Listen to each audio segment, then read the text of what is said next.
Western Europe saw its hottest June on record, and last month was the third warmest June globally. That's according to a new report from the European Copernicus Climate Service. It's one of the main global climate data providers. This comes as the world is experiencing extreme weather. Heavy rain caused flash flooding in the US state of New Mexico. One house was swept away. A man and 2 children died.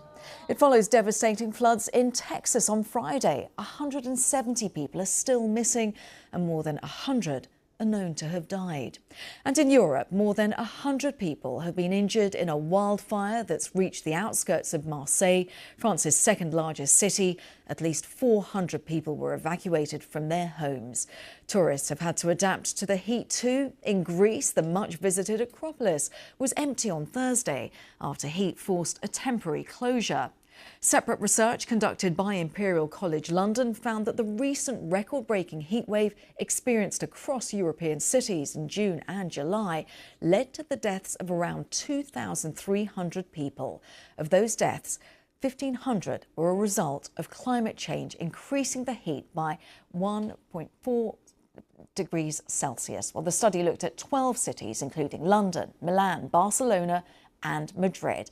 And we can cross over live to Madrid to speak to my colleague Guy Hedgecoe, who joins us from this city which you yourself, Guy, witnessed firsthand sweltering temperatures. Just talk us through what's happening.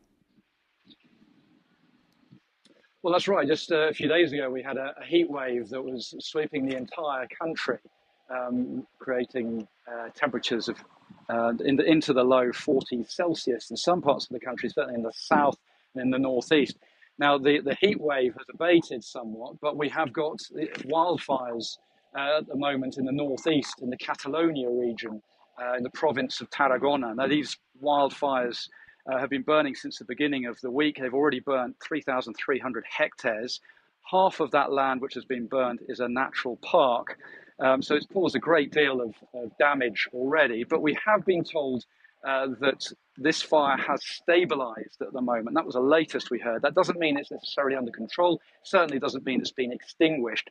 But the rapid spread of the fire does seem to have been halted. 18,000 people were confined to their homes yesterday, told not to leave their homes because of the fire. That restriction has been lifted slightly. So firefighters are optimistic, but a lot's going to depend on a storm this afternoon and how the wind and the rain behaves during that storm, which is due in a couple of hours. So as we await that storm in neighbouring France, of course, Marseille, we already mentioned there are fires there as well.